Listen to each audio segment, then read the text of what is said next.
Have you ever walked into a space, maybe someone's house or even just a room, and felt something immediately? Like an instant feeling of calm, or maybe the opposite, a bit uncomfortable? Oh, absolutely. We all have, I think. There's that definite sense that places have a certain energy, a feeling. Right. And that's what we're diving into today. We're going to unpack Vastu Shastra. That ancient Indian science of, well, architecture, but also energy flow. Exactly. It's basically about aligning our living spaces with natural energies.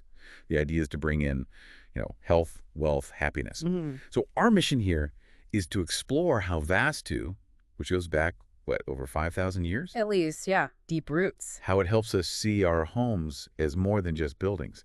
Like they're living things connected to the five elements. Earth, water, fire, air, and space. The fundamentals. And the core idea, as I understand it, is when those elements are balanced in your home, you get this positive energy. They call it prana. Prana, yes. Vital life force. And that leads to good things, prosperity, peace, well-being. But if they're out of whack, That's when problems can creep in. Stress, maybe money troubles, even health issues. It's about harmony or the lack of it. so we're hoping to give you some, really practical insights today. Whether you're thinking about designing something new or just moving furniture around, or even if you're just curious. And what's fascinating, really, is how this ancient wisdom connects to something so universal. That feeling we started with, how spaces impact us, it's not just about looking nice. No, it goes much deeper. It gets into why these things matter and how we can consciously use our environment to, well, support ourselves better. That's a great way to frame it. So Vastu, the word itself means dwelling, right? Yeah. People often compare it to feng shui. Sister sciences, perhaps? You could say that, though. Vastu has its origins deep in the Vedic traditions of India. They share some common ground, but are distinct systems. And it comes back to this idea of the home as a living entity, interacting with those five elements we mentioned. Earth, water, fire, air, space. How does that interaction actually, play out? Well, if we connect this to the bigger picture, Vastu is all about optimizing the flow of that prana, the positive energy. Right. The fundamental idea is that if you align your home, your built environment with these natural sort of cosmic energies, it can genuinely affect your life. In what ways? Everything, potentially. Your health, your relationships, career, just your general sense of peace.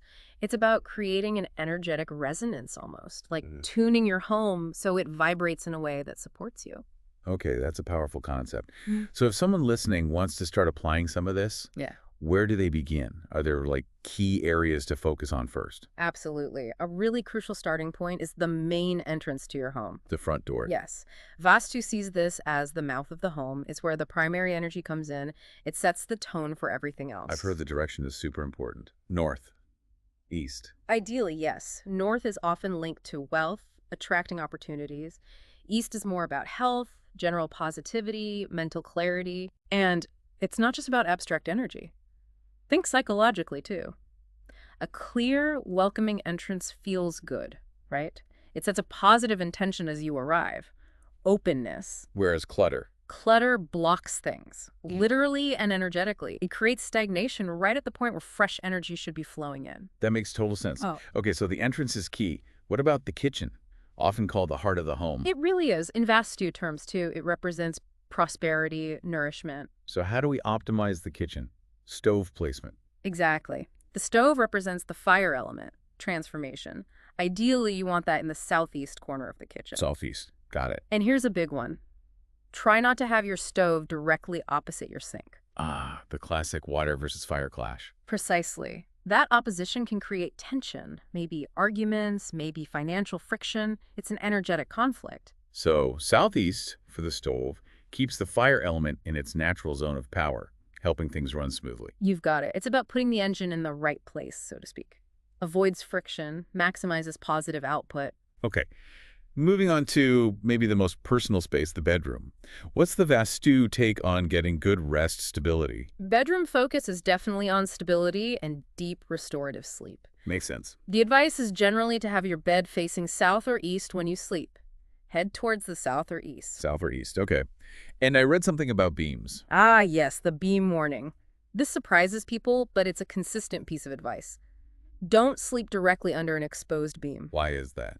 Even if you're not consciously aware, it's said to create a kind of subtle, constant, energetic pressure from above. Like a weight. Exactly.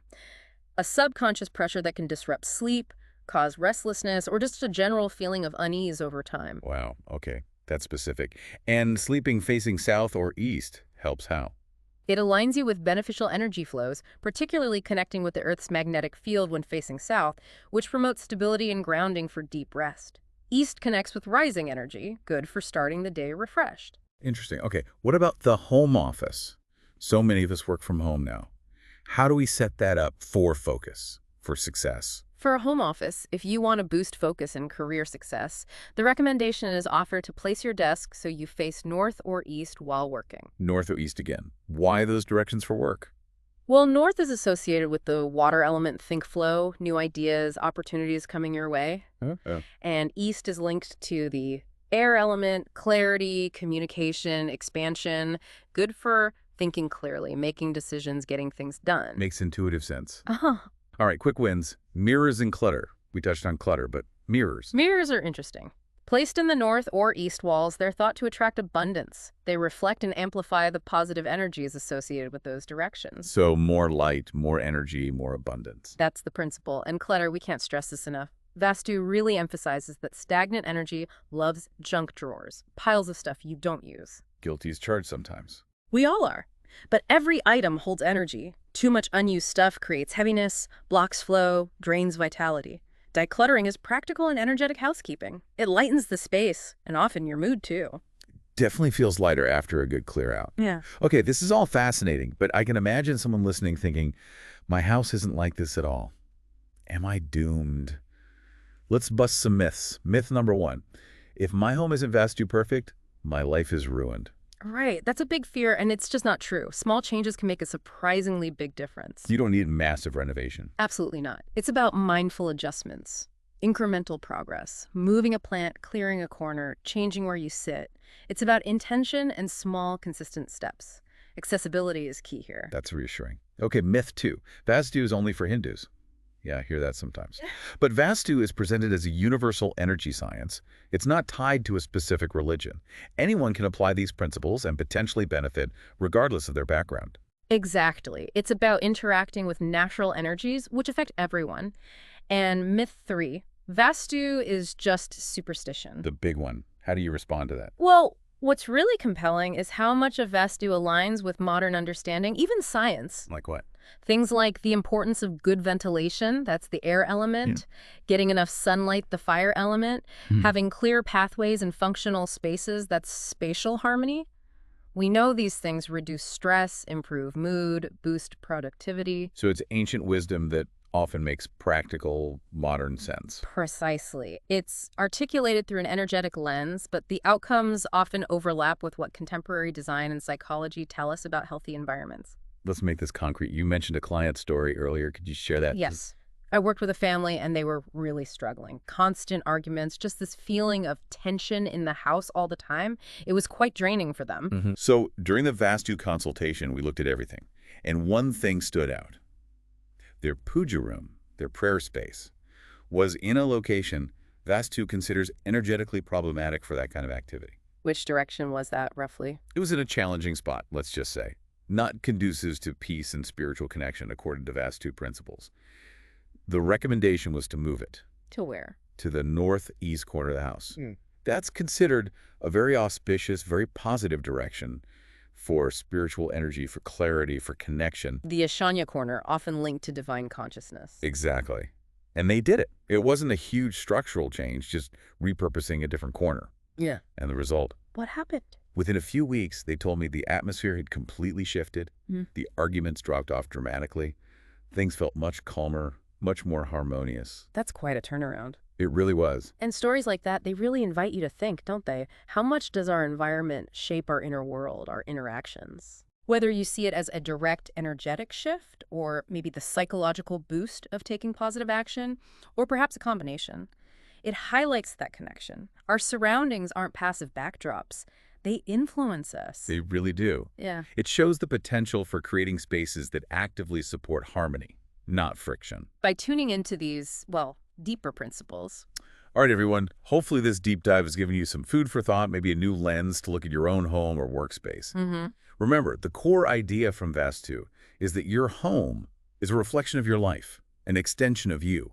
So creating harmony in your space isn't just about aesthetics. No, it's about inviting that positive energy, that prana, into your life more broadly.